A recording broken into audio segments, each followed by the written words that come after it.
The emergency alarms echoed through the massive halls of the Galactic Council building on Nexus Prime.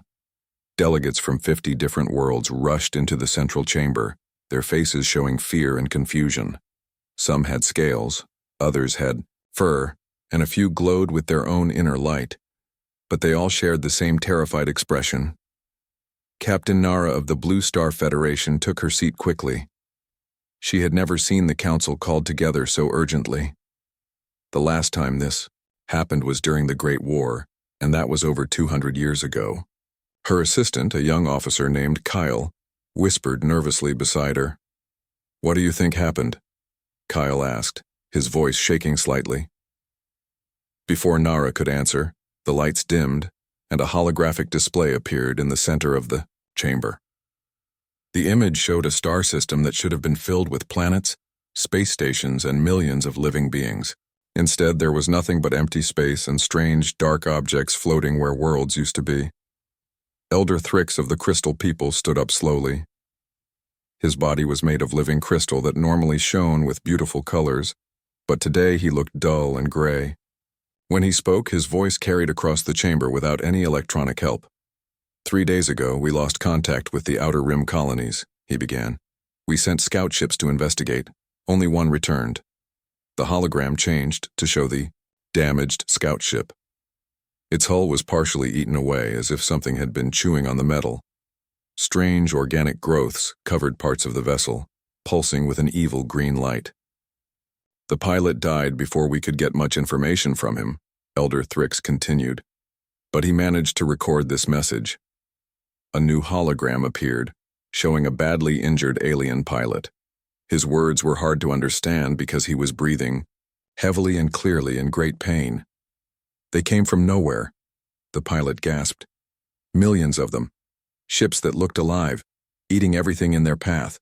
The planets, the stations, even the asteroids. They consumed it all and turned it into more of themselves. It's the Void Swarm. They've returned. A terrible silence filled the chamber. Every being present knew that name from the old stories. The Void Swarm were ancient creatures, part machine and part living tissue, that had appeared thousands of years ago. They ate entire star systems, converting all matter into more of their kind. It had taken the combined armies of over 100 worlds to drive them away, and even then, barely half the galaxy survived. Commander Vex of the Machine Union stood up, his metal body clicking and whirring. The historical records show they were defeated before. We can defeat them again. Can we? Asked Elder Thrix sadly. Look around this chamber. How many worlds do we represent now? 50? Back then, there were over 300 civilizations working together. We are weaker now, more comfortable, less united. Dr. Zen, the head scientist from the research worlds, activated his personal hologram projector. Numbers and charts filled the air around him. I've run the calculations, he said quietly. Based on the swarm's known reproduction rate and our current military capabilities, we have perhaps 50 years before total galactic extinction. The chamber erupted in worried voices. Some delegates shouted that they should evacuate to other galaxies. Others demanded immediate military action. A few simply sat in shocked silence. Elder Thrix raised one crystalline hand and gradually the noise died down. There is one possibility, he said slowly. The ancient records speak of a world called Earth, home to a species known as humans or Terrans. The old texts say they were the galaxy's greatest warriors. Captain Nara had heard these stories before. Every military academy in the galaxy taught courses about legendary battles, and human tactics were always mentioned. But she had always assumed they were just stories, like fairy tales told to inspire young soldiers. The legends say that humans never surrendered, Elder Thrix continued. They could turn any disadvantage into victory through pure determination and clever thinking. During the last swarm war, human battle groups achieved impossible victories against overwhelming odds. But Earth went silent over 3 centuries ago, protested Commander Vex. Everyone knows that. Their world died. Did it? Asked Elder Thrix, or did they simply stop talking to us? The last transmission from Earth was strange.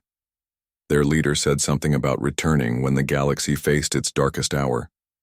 At the time, we thought it was just poetry. Dr. Zen looked up from his calculations. Even if they still exist, how could one species help us against something that threatens the entire galaxy? Because, said a quiet voice from the back of the chamber, they're human. Everyone turned to see who had spoken. It was Captain Bo-Ra of the Frontier Scouts, a small woman who rarely spoke in council meetings. She stood up slowly, her hands clasped behind her back. "I've studied the old battle records," she said. "Humans didn't win because they were stronger or had better weapons. They won because they never gave up, and they always found a way to make the impossible possible. If anyone can help us survive this, it's them." Elder Thrix nodded slowly. "Then we have no choice. We must find Earth and hope the legends are true." The vote was unanimous. Captain Nara stood on the bridge of her exploration ship, the Starseeker, watching the stars streak past as they traveled through hyperspace. 3 weeks had passed since the council meeting, and now she led a small fleet of 12 ships toward the outer spiral, following ancient star maps that might lead to Earth. Her crew was nervous.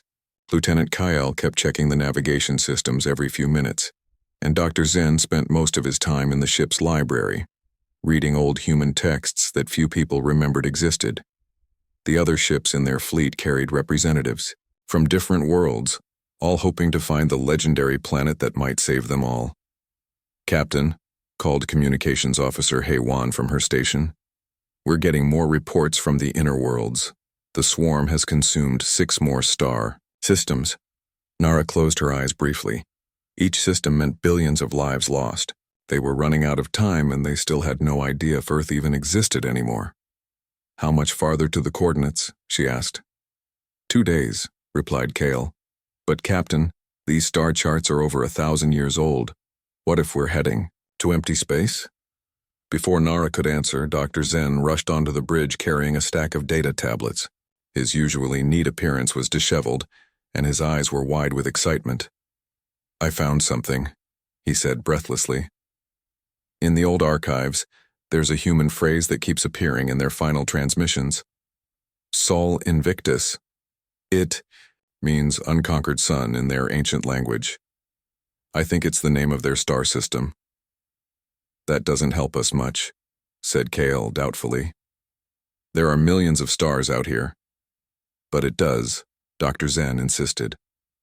"The phrase appears alongside astronomical data. Their star was a G-type yellow dwarf with 9 planets. The 3rd planet was their homeworld. I've been comparing this with our star charts, and I think I know exactly where to look."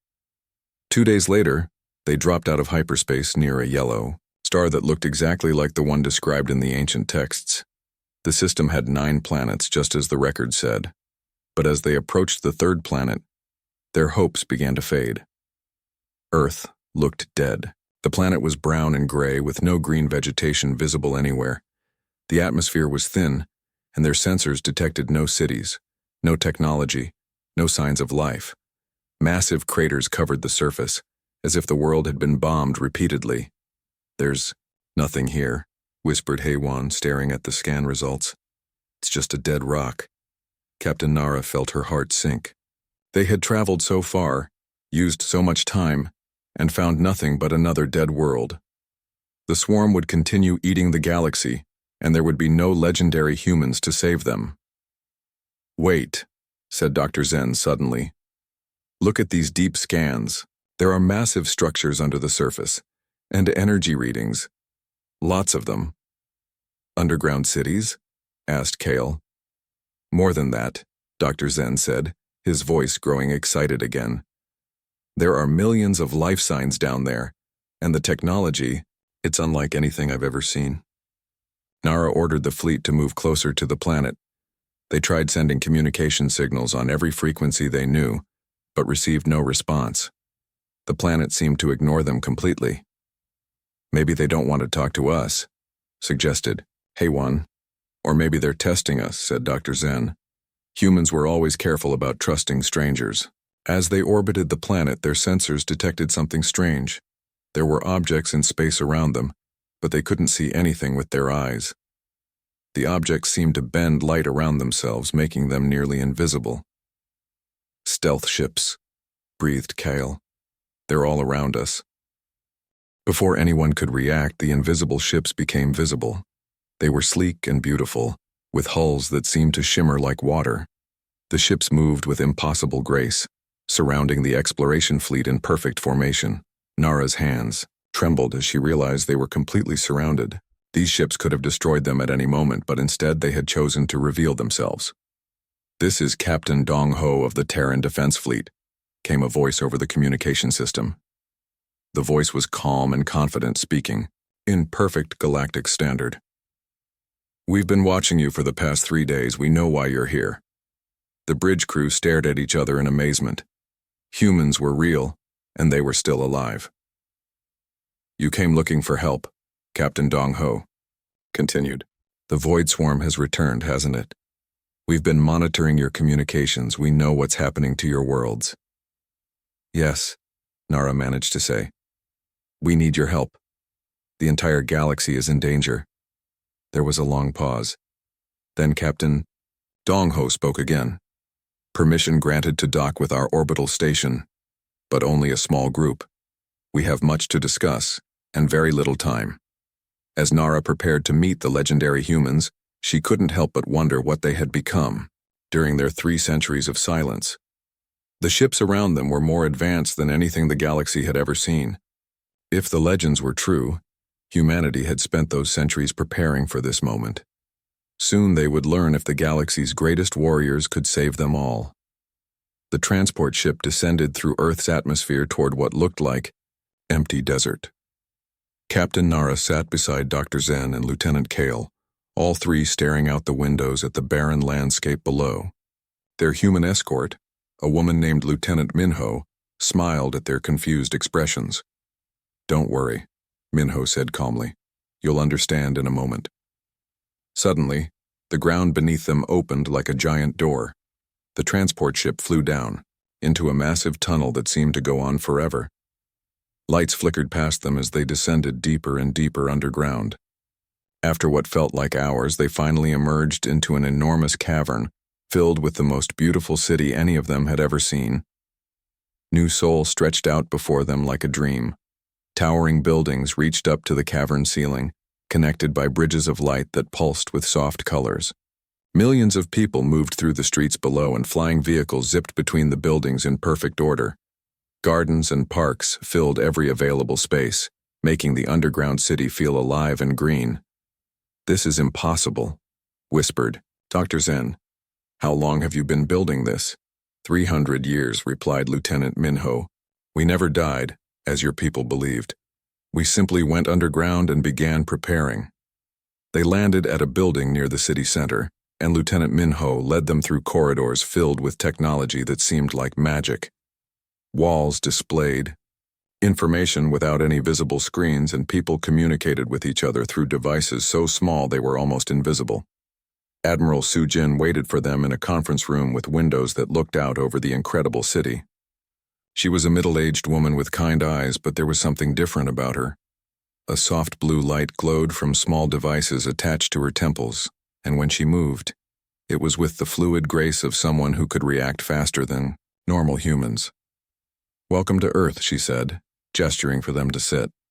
"I'm sorry we couldn't invite you sooner, but we had to be sure you were ready to see what we've become." "What do you mean?" asked Captain Nara. Admiral Su-jin touched one of the devices on her temple, and suddenly holographic displays filled the air around them. The images showed the galaxy as it existed now, with red dots marking where the Void Swarm had already attacked. "We've been watching," she explained. "Every transmission from your worlds, every military report, every scientific discovery. We know exactly what the swarm is capable of, and we know why they've returned." Dr. Zen leaned forward eagerly. "You know why they came back?" "They never really left," said a new voice. Colonel Jinwoo entered the room, his arms covered with mechanical devices that seemed to be part of his body. "The swarm goes dormant every few thousand years, waiting for the galaxy to rebuild itself. Then they return to harvest everything that's grown since their last visit. But why didn't you help us before? Asked Kale. If you knew this would happen, why did you let so many worlds die? Admiral Sujin's expression grew sad. Because we weren't ready yet. 3 centuries ago, we were just warriors. Good ones, but still just warriors. To defeat the swarm permanently, we had to become something more. She gestured to Colonel Jinwoo, who held up his mechanical arm. We've enhanced ourselves, he explained. These neural interfaces allow us to think and react faster than any natural being. We can coordinate perfectly in battle, sharing thoughts and strategies instantly. Lieutenant Min Ho stepped forward, and her skin seemed to shimmer for a moment. Quantum armor, she said simply. It makes us nearly impossible to hurt, and allows us to phase through solid matter when necessary. Most importantly, added Admiral Sujin, we've learned to adapt faster than any species in the galaxy. Humans were always good at finding solutions to impossible problems. Now we can do it in minutes instead of years. Dr. Zen was frantically taking notes on his tablet. This is incredible, but how does it help us against the swarm? Admiral Sujin smiled, and suddenly the holographic displays changed to show detailed battle plans. We've spent 3 centuries studying every record of the last swarm war. We know their weaknesses, their patterns, their methods. More importantly, we know how to exploit them. The plans showed swarm formations being attacked in ways that seemed impossible. Human ships appeared to teleport through enemy lines, striking at specific points that caused entire fleets to collapse. The swarm's greatest strength is their hive mind, Colonel Jinwoo explained. They work together perfectly because they all share the same consciousness. But that's also their weakness. If you can disrupt their network at the right points, they become confused and vulnerable. We've built weapons specifically designed to target their neural connections, added Lieutenant Minho, and we've developed tactics that use their own coordination against them. Captain Nara stared at the battle plans, trying to understand what she was seeing. You're saying you can defeat them? Not alone, Admiral Sujin said honestly. We need the industrial capacity of every world in the galaxy and the cooperation of all your military forces. But yes, we can defeat them. Permanently this time. She stood up and walked to the window, looking out over the underground city where millions of enhanced humans lived and worked. We told your ancestors that we would return when the galaxy faced its darkest hour, she said quietly. That time has come. We are ready to keep our promise. The revelation hit them all at once. Humanity hadn't disappeared. They had been preparing for this moment for 300 years, becoming exactly what the galaxy needed to survive. The legends were true, and they were more incredible than anyone had imagined. The Galactic Council chamber had never been so crowded. Representatives from every surviving world packed into the Great Hall, their faces showing a mixture of hope and fear. At the center of the room, Admiral Sujin stood calmly beside a massive holographic display that showed the entire galaxy. Captain Nara watched from her seat as the human admiral prepared to address the council. Beside her, Dr. Zen was still, amazed by everything they had seen on Earth, while Lieutenant Kale nervously checked his datapad for the latest swarm attack reports. Fellow beings of the galaxy, Admiral Sujin began, her voice carrying clearly through the chamber without any amplification. We stand at the edge of extinction. The void swarm has already consumed 15 star systems, and they show no signs of slowing down. The holographic display changed to show the swarm's current positions. Red dots mark their fleets, spreading like a disease across the galaxy's outer rim. At their current rate of expansion, they would reach the core worlds within 2 years. However, Admiral Sujin continued, we have a plan that can stop them permanently. She gestured, and the display shifted to show a complex battle strategy. The plan looked impossible to most of the delegates. It involved allowing the swarm to advance deep into galactic territory, then striking at specific points in a coordinated attack. Commander Vex of the Machine Union stood up abruptly. You want us to let them reach the core worlds? That's madness. It's the only way, replied Colonel Jinwoo, who had accompanied Admiral Sujin to the council. The swarm's strength comes from their ability to retreat and rebuild when threatened. If we attack them at the rim, they'll simply fall back and wait for another opportunity. Lieutenant Min Ho activated her own holographic projector, showing detailed analysis of swarm behavior patterns. They become overconfident when they think they're winning.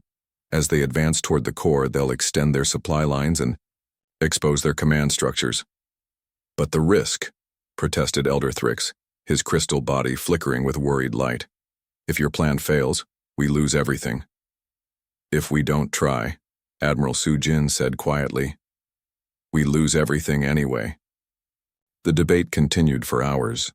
Some delegates wanted to evacuate their populations to other galaxies. Others demanded immediate attacks on the swarm's current positions. But gradually, as the humans explained their strategy in detail, the Council began to understand that this might be their only chance. What do you need from us? Asked Captain Bo-Ra of the Frontier Scouts. Everything, Admiral Su Jin replied honestly. Every ship, every weapon, every trained soldier. But most importantly, we need you to trust us and follow our battle plans. Exactly. The next few weeks were unlike anything the galaxy had ever seen. Human advisors spread to every world, teaching alien commanders tactics that seemed to go against everything they had learned about warfare. Captain Dong Ho worked with the Vorthon fleet, showing them how to use their enemies' expectations against them. Forget about winning battles, he told a group of confused Vorthon officers. Think about winning the war. Sometimes you have to lose small fights to win the big one. Major Kyung-Soo trained Crystal Collective pilots in techniques that seemed impossible. Your ships are made of living crystal, he explained. Stop thinking like machines and start thinking like living beings. Adapt, improvise, overcome. On the industrial worlds, human engineers worked alongside alien technicians to modify weapons and ships. The modifications were based on 3 centuries of research into swarm weaknesses. Plasma cannons were adjusted to specific frequencies that could disrupt swarm neural networks. Shield generators were modified to create quantum interference patterns that confused swarm sensors. Meanwhile, the swarm continued their advance. They consumed 3 more star systems, while the galaxy prepared its defenses. Billions of refugees fled toward the core worlds, carrying stories of planets being eaten alive by the biomechanical horrors. Captain Nara found herself working with Commander Hai Jin, a human tactical specialist who had been assigned to train her crew. At first, she was frustrated by the humans' unconventional methods. You're teaching us to retreat, she complained during one training session. How does running away help us win? It's not retreating, Commander Hai Jin explained patiently. It's controlling the battlefield. When you choose where and when to fight, you're not running away. You're making the enemy come to you on your terms. Slowly, the alien commanders began to understand. Human tactics weren't about being stronger or faster than the enemy. They were about being smarter, more flexible, and more determined.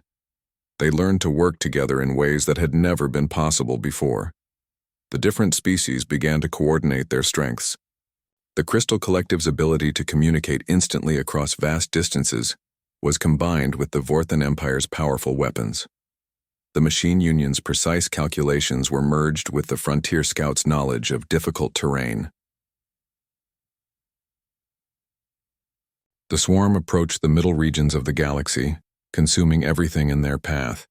The Allied forces prepared for the greatest battle in galactic history. Every world contributed what they could. Even the peaceful research world sent their experimental weapons and defensive technologies. Admiral Su Jin stood in the command center on Earth, watching the preparations through quantum communication links. Around her, enhanced humans worked, at stations that processed information from across the galaxy. The network of cooperation they had built was more complex than anything that had ever existed. "Are we ready?" asked Colonel Jin Woo. Admiral Su Jin looked at the displays showing millions of ships from dozens of worlds all working together under human coordination. After 3 centuries of preparation, the moment had finally arrived. "Yes," she said quietly. "It's time to spring the trap."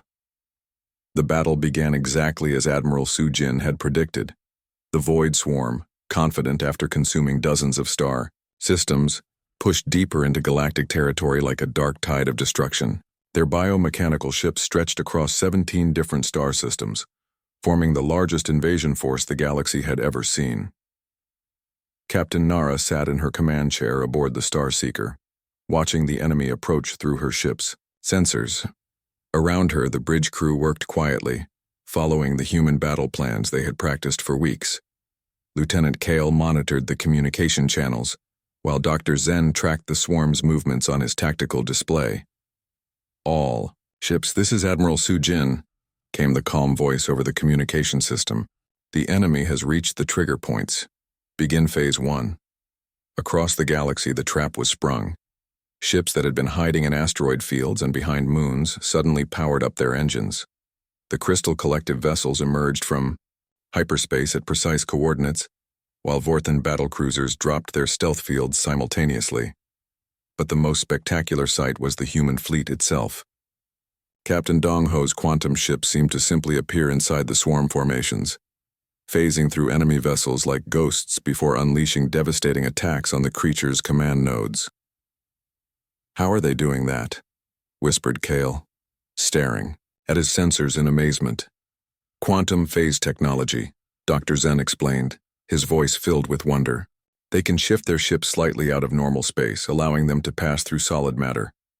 The swarm tried to respond to the sudden attacks, but their coordination was being disrupted by the human weapons. The modified plasma cannons fired at frequencies that interfered with the creature's neural networks, causing confusion in their hive mind. Commander Heijin's voice came through Captain Nara's personal communicator. "Remember your training," he said calmly. "Don't try to destroy everything. Target the nodes we marked." Nara gave the order, and her ship's weapons fired at a strange-looking swarm vessel that seemed to pulse with organic light. The moment their shots hit, dozens of nearby enemy ships began moving erratically, as if they had lost their connection to the greater hive mind. All across the battlefield, the same scene played out. The Allied forces, working with perfect coordination for the first time in galactic history, struck at carefully chosen targets. Each successful hit caused cascade failures in the swarm's command structure, but the enemy was not defenseless. As the battle continued, massive swarm dreadnoughts moved toward the core worlds, their hulls bristling with weapons that could destroy entire fleets. The creatures had learned from their previous encounters and adapted their tactics.